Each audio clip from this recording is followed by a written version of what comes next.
Glória a Deus, meus irmãos, vamos trazer aqui a palavra de Deus no livro Atos dos Apóstolos, palavra do Senhor. Nós viemos agora a partir do capítulo de número 10, falar aquilo que a palavra nos diz, falando sobre o centurião Cornélio. Centurião Cornélio, o centurião era um chefe que no exército romano comandava ali 100 pessoas. Era um homem responsável por 100. Né? Geralmente as cortes eram divididas em 10 partes e um centurião comandava todos, né? Havia um homem, esse homem Cornélio, ele era piedoso, muito interessante isso aqui, piedoso, temente a Deus, dava esmolas e fazia orações, né? Ele era ali praticamente um prosélito, né, do judaísmo. Porém, faltava algumas coisas, né? Ele já tinha 4 características importantes aqui: piedoso, temente a Deus, dava esmola e fazia as orações. Mas ele, pelo entendimento do texto, ele ainda não era circuncidado e nem batizado para passar a ser prosélito. Precisavam dessas outras 2 características. Então, ele estava ali à 3ª hora do dia, né? 3ª hora do dia. 3ª hora do dia que a gente vai ver aqui. Ele estava nos seus rituais de oração e ele viu o anjo. Esse aqui era a 9ª hora do dia, né? 3 horas da tarde. Que estava o centurião, Atos 10:3, a hora 9ª, o anjo do Senhor lhe apareceu e disse a Cornélio que as suas orações tinham sido, e as suas esmolas, tudo que ele fazia estava chegando diante de Deus. Estava num livro de memórias diante de Deus. Interessante isso aí. Estavam sendo registrados. E o anjo do Senhor, quando aparece, ele diz: manda chamar Pedro.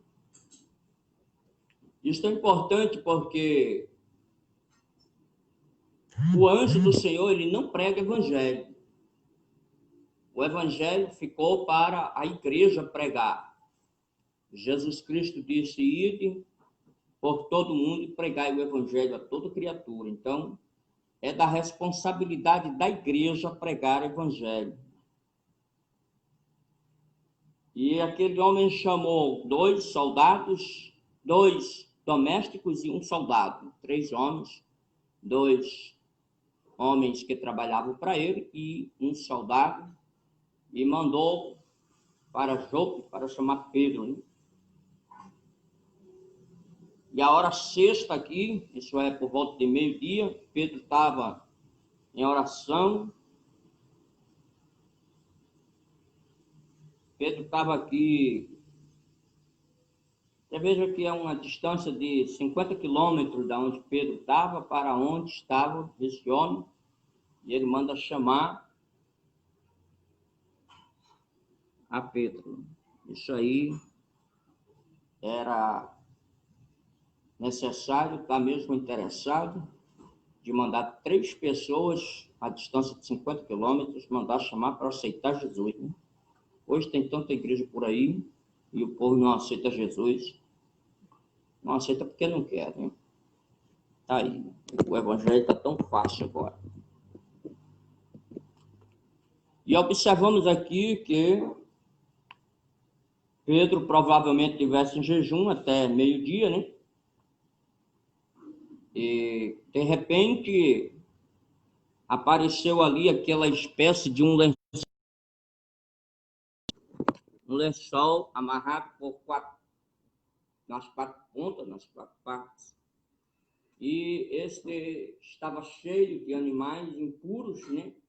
Esses animais impuros têm base aí em Levítico, capítulo de número 11. Para os judeus, os animais considerados imundos, né? Mas Deus falou ali para Pedro: mata e come os animais imundos. E Pedro revidou: não, nada imundo jamais entrou na minha boca.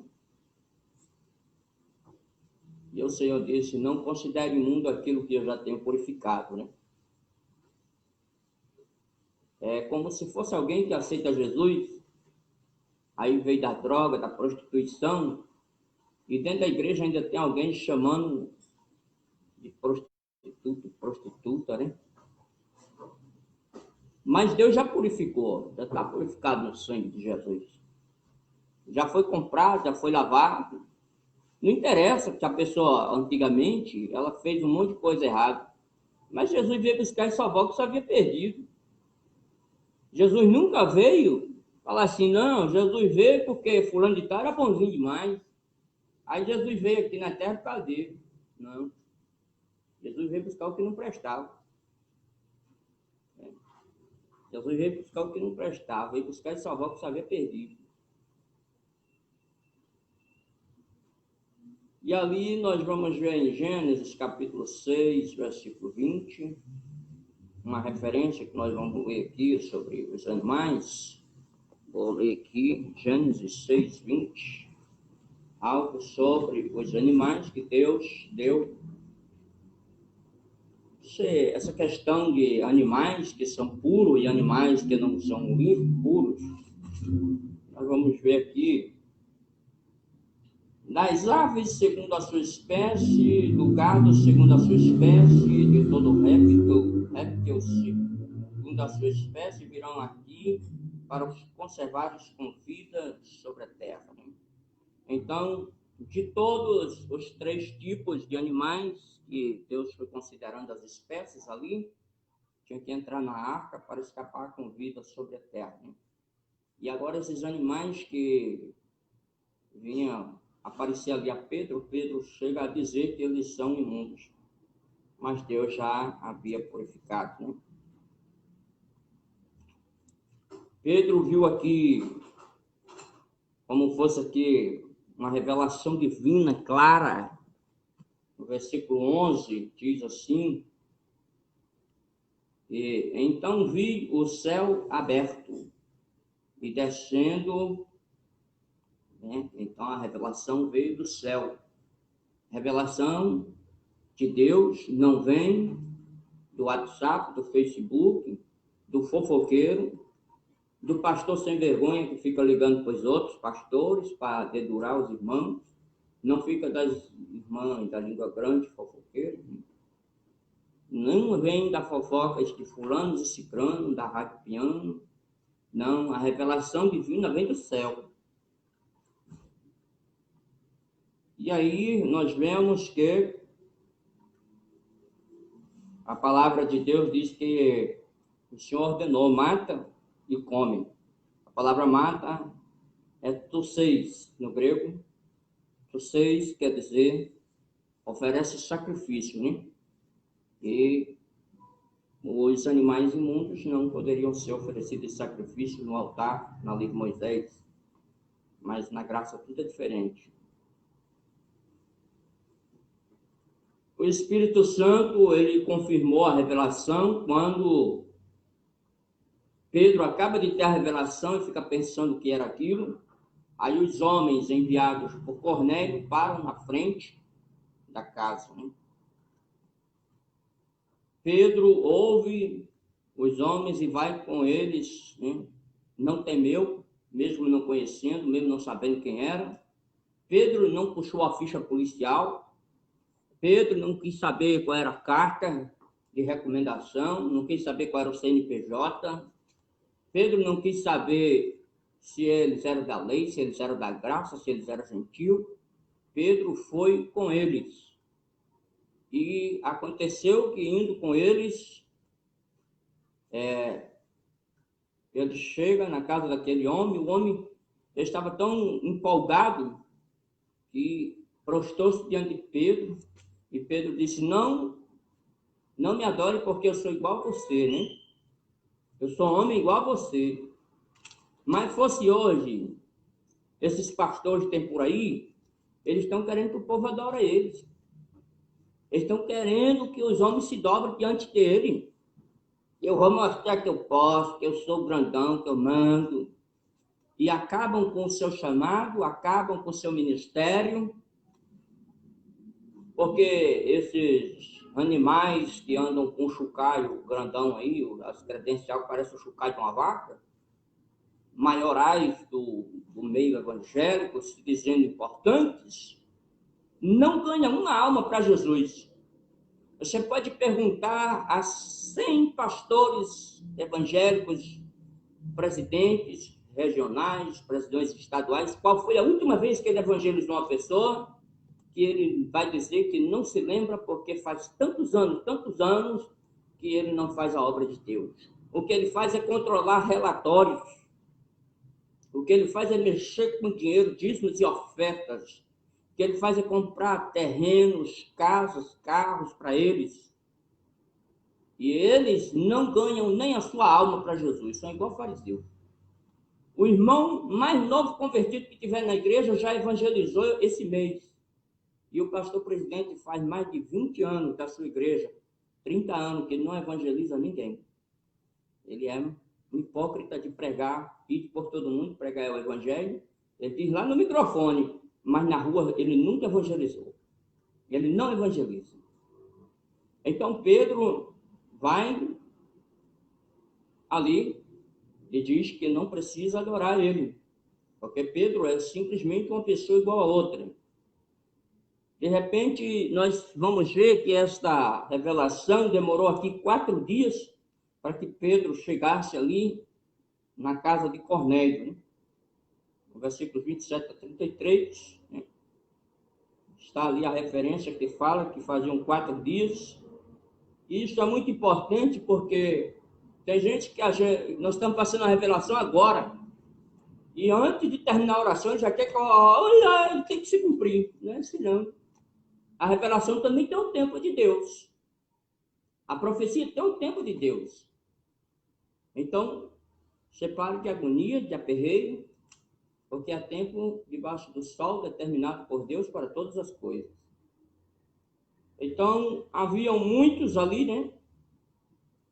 A Cornélio já tinha evangelizado, vieram os amigos, os parentes, entraram na casa de Cornélio. Geralmente, como ele era chefe, existe uma expressão aqui nos estudos que estamos fazendo que chama chefe negone, chamado de coração varonil. Havia muitos negones na congregação em Israel. Havia no serviço da comunhão os sengá e os tubuca. Então, o que era isso? Esses que chamam aqui negone, esses homens eram pessoas anciãs, já de idade, experientes, e que às vezes já tinham passado até por muitas guerras, e eles chamavam os jovens para contarem as histórias de suas guerras. Os jovens soldados, eles se reuniam ali juntos para contar suas histórias, e o chefe também contava suas experiências, né? Eles se alegravam com as vezes que ganharam as suas batalhas. Era uma forma de reunião entre eles, né? E esse povo realmente, geralmente, eles estavam ali pensando como seria esse negócio, se iriam contar mais história de guerra, quando na verdade Pedro foi ali pregar o evangelho, né? E porque por aí está desse jeito. Os chefões estão agora contando um livro de filosofia. O doutor fulano de tal disse, o fulano de tal, o PhD fulano de tal falou não sei o quê, mestre fulano de tal disse, aí vai na psicologia, na sociologia, na parapsicologia, vai buscar informações, porque não tem Bíblia e nem tem unção para pregar, aí vai buscar apoio lá fora. Nós temos que pregar a palavra de Deus. Eu estou dando os estudos bíblicos, aparecem várias coisas teológicas aqui, mas vem com Bíblia. Aqui é Atos, capítulo 10. Então, pode ir conferindo aí, aonde Pedro vai pregar na casa do centurião Cornélio. E aí, Pedro diz, quando ele escuta a declaração de Cornélio, ele diz que Deus não faz acepção de pessoas, né? Pedro fala que Jesus estava ali em Nazaré, uns 35 quilômetros de distância de Cesaré. Eles poderiam ter ouvido falar a história de Jesus, mas ainda não tinham se convertido. Isso é importante, porque quantas pessoas vão ouvindo o Evangelho, mas o Evangelho não foi, a mente deles não foi aberta para ter o entendimento, né? Ele fala aqui que Jesus foi crucificado, pendurado no madeiro. Madeiro é o grego xulon, quer dizer árvore, né? Aonde ficava aquela haste da cruz enfincada, e a madeira aonde Jesus foi crucificado chama xulon. É uma palavra grega, né, para descrever árvore. Jesus foi constituído o juiz dos vivos e dos mortos. Isso é importante. Tanto para nós andarmos na luz, porque Jesus vai nos julgar um dia, se nós precisarmos de ser julgados. Porque se nós formos arrebatados, nós não seremos julgados. Quem será julgado é aqueles que vão participar da grande tribulação e, portanto, aqueles que morreram sem Cristo antes da grande tribulação. Esses também serão julgados. Aí fala aqui que Jesus veio para a remissão de pecados, né? Do grego aphesis, que quer dizer libertação, remir da dívida, né? Pagar uma conta de alguém. E Jesus fez isso para nós, né? Esse aphesis. Aqui no versículo 44, 48, o Espírito Santo caiu sobre todos eles.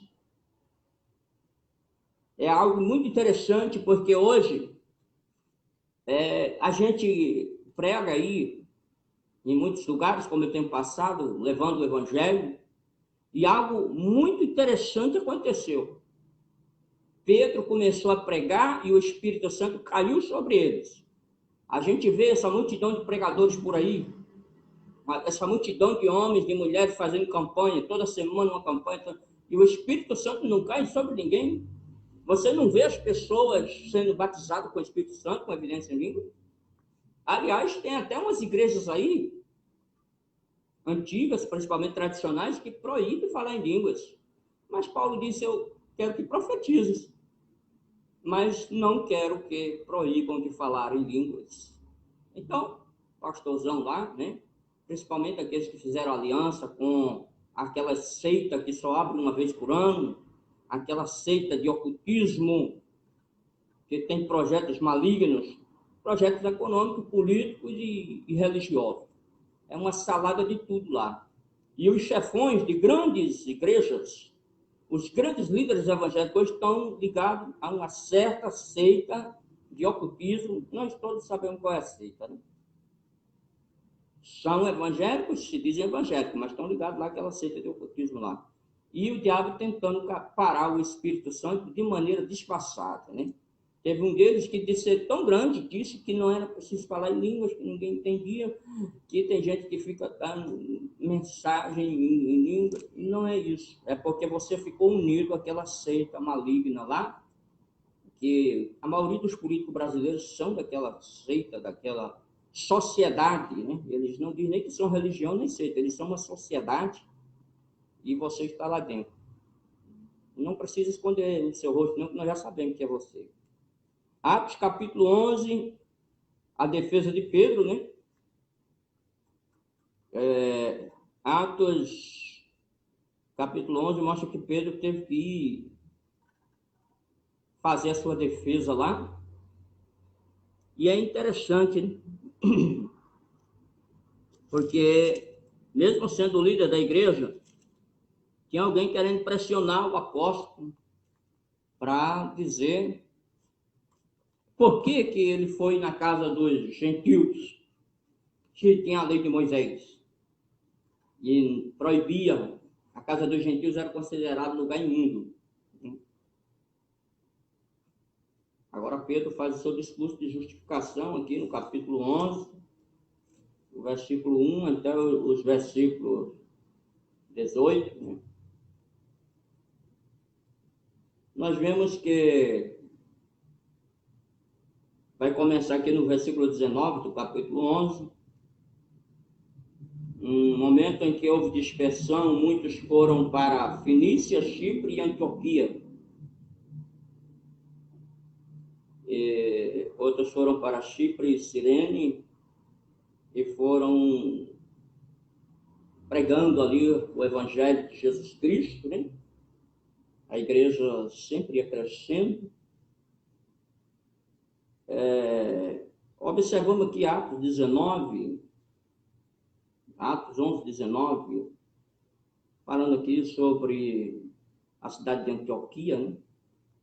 Antioquia, no rio Orontes, ao norte da Síria, terceira cidade maior do Império Romano, com aproximadamente 500 mil habitantes. Tinha uma deusa lá chamada Daphne, né? E essa Daphne era deusa da luxúria e imoralidade. Tem até aí um canal de televisão que bota muito esse nome nos seus autores, nos seus artistas lá, nos seus atores. Daphne, bota muito nome nas mulheres disso. E tem até gente botando esse nome, não sabe de onde ele surgiu. É uma deusa aqui, na cidade de Antioquia, é um demônio da luxúria e imoralidade. Então, é preciso ter bastante cuidado, né? Bastante cuidado. Essa cidade ficava a 24 quilômetros de distância do mar Mediterrâneo.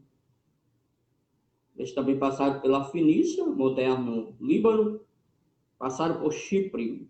Chipre é chamada de Ilha Macário, Ilha Feliz, né? No grego, Ilha Feliz, Macário. Paulo e Barnabé não foram certamente os primeiros missionários que passaram lá, mas eles também foram lá pregar o evangelho.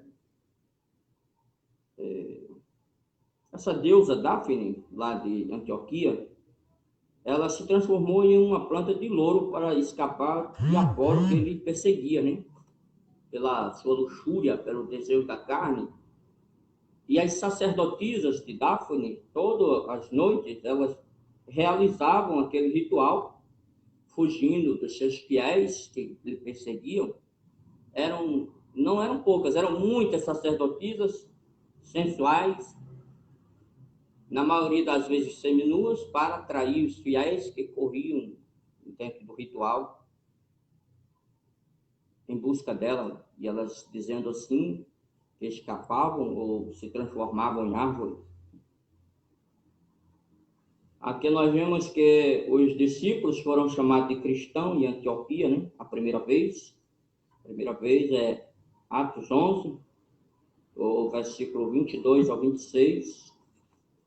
Primeira vez que eles são chamados de cristãos, né? Os discípulos chamados de cristãos. Nós vamos ver aqui na palavra de Deus, isso é importante porque para quem prega, detalhes assim fazem uma diferença na hora da mensagem, já que tem irmãos que não lêem a Bíblia, mas outros pegam carona, né? Aqui em Atos 11, 27 a 30, havia 3 grupos de dirigentes na igreja: apóstolos, anciãos e profetas, né? Os anciãos os apóstolos eram os 12, os anciãos eram autoridades locais e os profetas prediziam a vontade de Deus. Então, esses três grupos de pessoas que estavam na igreja primitiva, né? Nós vamos entrar em Atos 12, Herodes. Para nós puxarmos aqui um pouco da família herodiana, para nós entendermos aqui algumas coisas. Herodes era o grande, né? Esse Herodes o Grande é 41 antes de Cristo até 1 antes de Cristo, Mateus 2. Esse Herodes casou-se 10 vezes. Estava casador, né? Passou aí até 10 casamentos. Aí teve vários filhos, né? Herodes, Filipe, é o primeiro marido de Herodias, né? Responsável pela morte de João Batista. Está em Mateus 14, 3, Marcos 6, 17, Lucas 3, 19, e era o pai de Salomé. Herodes Antipas reinou sobre a Galileia e Pérea. Foi o segundo marido de Herodias. Esteve de acordo com a morte de João e foi a quem Pilatos enviou Jesus, né? Arquelau reinou sobre a Judéia, Samaria e Idumeia. Era mau governante e foi deposto. Mateus 22, 2 e 22, né? Mateus 2, 22. Herodes Filipe II reinou sobre a Itureia, Tracônites. Foi fundador de Cesareia, a cidade de Cesareia de Filipe, no Novo Testamento. E é chamado de Filipe e mencionado em Lucas, capítulo de número 3, versículo 1.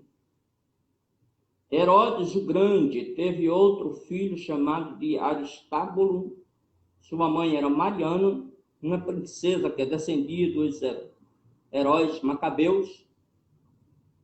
Foi assassinado pelo seu próprio pai, mas tinha um filho que se chamava Herodes Agripa e que aparece nesta passagem, né? Isso é muito importante a gente saber essa família de Herodes para poder discernir algumas coisas nos textos bíblicos que se seguem. Herodes foi pai de Agripa II, perante o qual se examinou Paulo em Atos 26, 25 e 26, são os capítulos.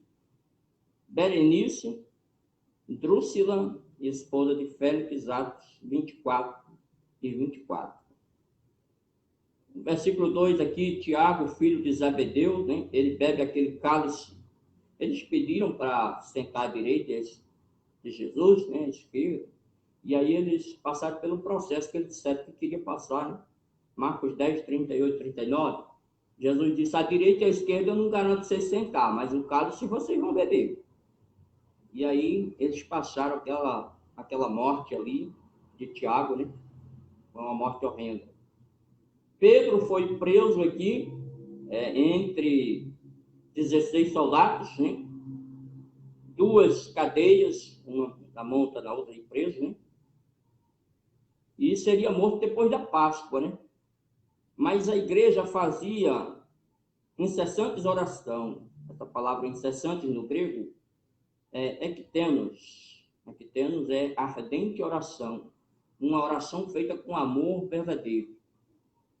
Engraçado essa parte, porque um dia eu estava numa igreja e um irmão estava orando, né? Falando assim. Um dizia, Deus me abençoa, me dá isso e tal. Falava o que queria. Aí o outro, do outro banco lá gritava, Deus vai dar mesmo. Não vai dar nunca. Era uma disputa na oração, né? Uma inveja. E você sabe que tem isso também na sua igreja, gente orando contra você. Você sabe que tem um outro caso que foi revelado na igreja, que a irmã estava orando para que a esposa do empresário morresse para ela casar com um viúvo rico, né? Que maldade, que crime dentro da igreja. A oração de cão, oração de demônio. Não vai se converter, tem tanta gente boa aí para Deus dar para você ser seu marido. Não precisa morrer ninguém para você casar. Deus tem coisa boa para você. Meu Deus do céu. Nós vemos aqui que existe, então, esse momento, né? Que a igreja orava por Pedro. O anjo do Senhor entrou naquela cadeia, Atos 12, 7, mandou que Pedro colocasse a sua capa, o seu cinto e a sua sandália. Quando o anjo diz, coloca a tua capa, Pedro não estava nu, porque os judeus, eles usavam a túnica, era quase como se fosse um pequeno... todo judeu estava vestido, né? A túnica. E por cima da túnica era que vinha a capa. Pedro, tiraram a capa de Pedro, mas na hora o anjo do Senhor já trouxe e lhe devolveu a capa. O cinto, a capa representa revestimento. É o que a igreja de hoje precisa, revestimento de poder. Porque está aí seco, está igual a lata velha batendo, belém. Você chuta uma lata velha para você ver o barulho que ela faz? É a igreja de hoje, faz barulho de tudo que é jeito. Mas não tem poder, não tem unção, não tem glória, não tem manifestação. Manifestação divina. Aí tem um cinto, autoridade, né? A igreja que prega hoje, ela prega sem autoridade. Por que ela prega sem autoridade? Porque os nossos líderes evangélicos, todos estão com o rabo preso na política. Rabo de palha. Se nós pregarmos com autoridade contra a corrupção, se você que é jovem pregador, começar a pregar com autoridade contra a corrupção política, contra os crimes fiscais, desvio de dinheiro, obras superfaturadas, o teu pastor não te dá oportunidade nunca mais, porque ele mesmo, seu próprio pastor, está enrolado lá nos crimes de desvio de dinheiro da nossa nação. Então, os pastores hoje, evangélicos, não têm autoridade para pregar contra a corrupção. Na justiça, muito crime feito lá no... coisa podre nos processos judiciais, na área militar, coisas horríveis que acontecem, e os nossos pastores não têm autoridade para pregar a verdade, a justiça, nem santidade, porque eles mesmos estão enrolados até o pescoço, já passou do pescoço, já estão quase morrendo afogados no mundo de pecado, onde está os três poderes da nossa nação, os nossos pastores estão afundados lá dentro. Tá? Eu prego mesmo, não tenho medo de falar, não. Eu não depende de chucar de pastor. Sabe aquele papelzão que você disse assim, esse aqui eu só dou a quem for meu puxa-saco? Engula ele, bota ele nas costas e leva para o inferno quando você vai. Eu não dependo de credencial para pregar evangelho. Eu só dependia de Jesus dizer, ide por todo mundo. Eu estou pregando o evangelho em todo o Brasil. E quando eu me der muito dinheiro, eu vou pregar no exterior também. É assim, só estou esperando Deus preparar aí uns dólares que é para me pregar no exterior, fazer o meu passaporte e voar para lá. Eu vou pregar o evangelho a toda criatura, não tem medo de pregar não, pregando a verdade. Agora, quem fica aí com o rabo preso a político, a militar e a juiz, a promotor, aí não tem autoridade para pregar o evangelho. A igreja cheia de corrupção não tem autoridade. E Pedro saiu pensando que era só um sonho, mas o senhor está abrindo o primeiro, segundo, terceiro portão, Pedro deu na rua, o anjo separou-se dele, aí Pedro disse, agora eu sei que Deus envia o seu anjo para livrar o seu servo. Ele foi para a casa de Maria, mãe de João Marcos, a menina Rode, ela conheceu que era Pedro, né? Conheceu que era Pedro, e aí ela fala para os que estão dentro de casa, Pedro está na porta. E eles disseram, não, deve ser o seu anjo. Por que eles falaram assim, deve ser o seu anjo? Porque, segundo as lendas, eles acreditam que o anjo, que a Bíblia diz que o anjo do Senhor acampa-se ao redor do que o teme e o livra. A Bíblia também diz que todos nós temos um anjo que comparece diante de Deus. E aí, pela palavra do Senhor, acredita-se que o meu anjo é parecido comigo, o seu anjo é parecido com você. Então, os que estavam orando, imaginavam que fosse o anjo de Pedro, né? E não o próprio Pedro. E ficaram atônitos quando viram, né? Mas ele contou o livramento, né? E aí ele foi para outro lugar. Alguns acreditam que ele possa ter ido para Antioquia, porque já o evangelho estava lá começando a ser pregado, né? Mas Pedro, ele nunca foi até o ano 55, ele não teve em Roma, né?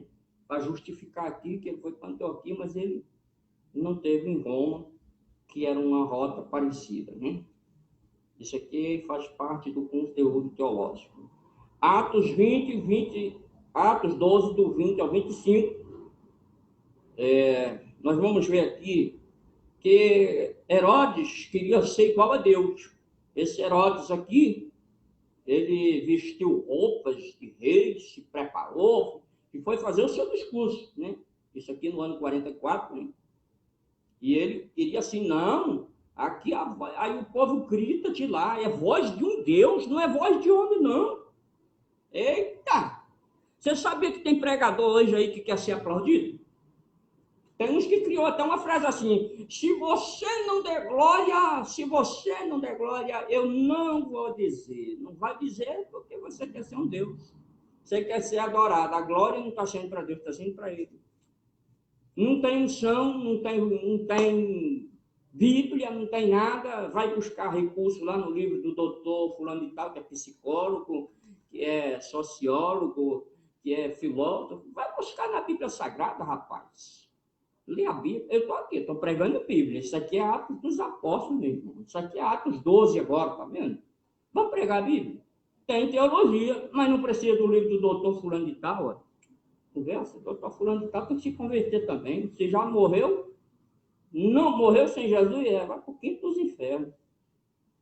Atos 24, Atos 12, 24, né?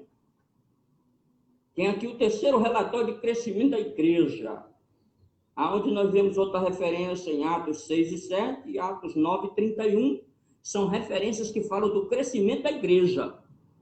Você quer ver uma coisa interessante? A igreja quase não está crescendo. Por que ela não está crescendo? Porque hoje nós temos uma igreja. Aí suponhamos que ela tem 50 membros. Amanhã, um dos membros sai da igreja, leva 10. Aí abre outra igreja lá na esquina. Aí a igreja não cresceu. A igreja só cresce quando nós ganhamos almas para o reino de Deus. Então, eu e você, ao invés de estar dividindo a igreja, vamos ganhar almas. Por aqui está cheio de pastor aqui, ó. Abriu a igreja, saiu de dentro de uma, fundou, levou 10 pessoas, fundou a dele. Aí saiu outro, fundou ali mais. E aí as igrejas ficou tudo sucateado, não tem mais crente, porque todos os pastores que foi chegando foi tirando as ovelhas de outro, e pronto, acabou a igreja. Hoje tem pastor que é pastor de cadeira, tudo cadeira vazia. É pastor de papel, só vale se você tiver uma credencial, uma carta de recomendação. É pastor de papel e pastor de cadeira vazia. Paga aluguel 500, 800, paga R$1.000 de aluguel de um prédio e não tem ninguém dentro. É só o pastor com o microfone, falando sozinho, com as muriçoca. Ainda tem aqueles que é abençoado porque vê um sapo assistir lá dentro, aquele sapo. Quando é na época do inverno, o sapo canta na porta da igreja. E não é macumba, não, é sapo natural mesmo. Sabe por quê? Não tem crente. A igreja quer só o marido e a mulher. A igreja quer só o pai e os 2 filhos. E o Espírito Santo ficou fora. O Espírito Santo fica fora porque você já veio de uma divisão. Separou a igreja, dividiu. Não tem chamado. Mas, como não tem obediência nem humildade, abriu seu ministério. É você, uma caixa de som e 2 pessoas. 2 pessoas que já saiu de outra rebelião, né? Deus não se agrada disso. Deus quer que a gente ganhe alma. Fazer discípulos de todas as nações. Fazer discípulo. Não é para tirar pessoas que ganhar alma. O que é sábio ganha alma. Diz no livro de Provérbios, né? Que é sábio ganha alma. E aí Herodes morreu com medo de bicho, né? E a igreja ia crescendo, né? Aqui, de repente, Saulo e Barnabé, capítulo de número 13, foram separados pelo Espírito Santo, que, aliás, antigamente tinha uma igreja, que tem mais de 100 anos, que ela orava uma semana para Deus revelar quem ia ser colocado no ministério. E hoje, eles não fazem mais isso. É apontado, é dedurado, tá? É dedurado, hoje é dedurado. Fulano é bom, fulano tem um dízimo gordo. Fulano é formado. E cicrano, menino, aquilo ali. é meu puxa-saco demais, bota no ministério. Hoje eles não oram mais uma semana como oravam antigamente para colocar alguém no ministério, tá? Aí vem a parentada, né? O filho, o sogro, o cunhado, genro, a parentada também entra no pacote da maldade, que os ministérios hoje estão uma desculambação. Tem que voltar à moda antiga, só vai revelado por Deus, escolhido, chamado por Deus. Separai-me para a minha Saulo e a Barnabé para a obra que eu os tenho chamado. Eles saíram para pregar o evangelho, servindo, né, ao Senhor ali. Leiturgeu, né, é um serviço público sem remuneração. O ministério estava reunido, né, e fizeram ali a separação de Saulo e Barnabé. Consequentemente, eles impuseram as mãos, né, e enviaram. Eles foram enviados pelo Espírito Santo, Atos 13:4. Foram para Chipre, né, a terra natal de Barnabé. Certamente Barnabé queria que o seu povo aceitasse Jesus. E interessante porque tem gente hoje que não prega, né, para sua família, não prega na sua cidade. Essa cidade de Chipre era fornecedora de cobre. No Antigo Testamento era chamada Quitim, ilha ao sul da Turquia. Então, isso aqui é alguns dados sobre essa cidade de Chipre, né? Uma ilha. Eles levaram João como auxiliar. E aqui eu vou puxar as orelhas dos pastores outra vez. Auxiliar é uma palavra grega, o peretem, traduzido como ministros. Então, seu ministro do evangelho, que está com a credencial de ministro do evangelho, aqui, ó, bem grandona assim, ó, feito chucar de vaca. Credencial de ministro? Então você é só um auxiliar, você não é grande. Eu vou pegar você aqui de jeito agora. Ministro é auxiliar em grego. Não está aqui na Bíblia Sagrada, meu irmão. Atos, capítulo de número 13, versículo 5. O perentem, grego, auxiliar. E você sabe que uma igreja antiga tinha todos, o primeiro era auxiliar. Só que agora eles chamam de quê? De cooperadores. Porque eles perceberam que auxiliar é gente grande. Eles perceberam o próprio erro seu. Auxiliar é gente grande. Auxiliar é ministro em grego. E aí, eles começaram a chamar de cooperadores. Aí eu falei, e ministro existe como sendo alguém importante na igreja? Ora, claro que não. Ministro não é alguém importante na igreja. Por quê? A importância no grau eclesiástico maior, que eles dizem que ministro é maior, ministro não é maior. Veja que eles tinham aqui João Marcos apenas como auxiliar. João Marcos não tinha autoridade para fazer nada, só se os apóstolos quisessem, só se os missionários quisessem. Então, ministro gigante, você não é nada. Você suicidou-se com a sua credencial de ministro. Ministro do Evangelho não existe. Aí você fala, qual é o maior posto eclesiástico, então? Primeiro, cooperadores. Segundo, diáconos, que quer dizer serviços, servir a mesa. E depois, os presbíteros. Coloque os presbíteros de igreja em igreja. Presbíteros é chamado ancião e presbítero é chamado também bispo. Mas você deve perguntar, mas por que o presbítero é o maior? Vou explicar na igreja primitiva e na Bíblia. A Bíblia diz que, primeiro, os 12 foram chamados de discípulo. Discípulo, mateteis em grego, quer dizer aprendiz, o que aprende com seu chefe, com seu líder, com seu mestre, com seu rabino. Mateteis, discípulo, primeiro. Depois, Jesus colocou eles para apóstolos. Separou os 12 para o apostolado. Apóstolo quer dizer enviados. Mais tarde, Pedro, o chefe da igreja, foi promovido a presbítero, a maior autoridade eclesiástica da igreja de Jesus Cristo. Pedro escreve uma epístola dizendo, eu que sou presbítero, escrevo aos presbíteros também. João, o velhinho do amor, que teve a revelação do Apocalipse, escreveu nas suas epístolas, o presbítero, a senhora eleita. Então, João era presbítero, maior posto eclesiástico. E Paulo disse, eu, o velho, e quando ele diz o velho, ele está dizendo presbítero, porque a palavra velho é ancião, que traduzido quer dizer presbítero. Então, meu irmão, pare com essa sua burrice de dizer que ministro é o maior posto eclesiástico bíblico, porque não é teologicamente. Tá? E não vem debater comigo, não. Eu sou mestre e não ando debaixo dos seus pés, não. Eu estou falando aqui, é Bíblia com conhecimento, tá bom? São anos de Bíblia e conhecimento. Agora, corrija o seu erro, pega a sua credencial de ministro, joga no sanitário e pegue uma de presbítero para poder ser o maior na igreja. Corrija aí o seu erro. Vai corrigindo os seus erros aí. Pois é, então ele chegou ali na cidade de Chipre, na ilha, aonde era governada por um procônsul, e quando eles estão lá, aí veio um encantador, né, chamado de Bar Jesus, Elimas é o seu nome, né, em árabe, o hábil, né, árabe, hábil, né, significa aqui, Elimas é o hábil, ele fazia encantamentos, né, e ele ficou querendo atrapalhar a pregação, Paulo pregando e ele atrapalhando.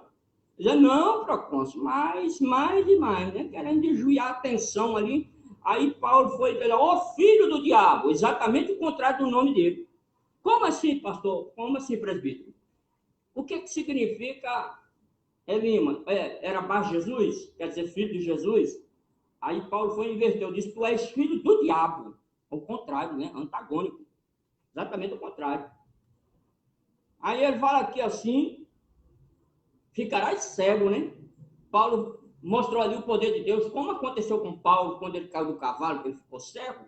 Ele disse, agora, do jeito que Jesus fez comigo, ele vai fazer contigo, tu vai ficar cego.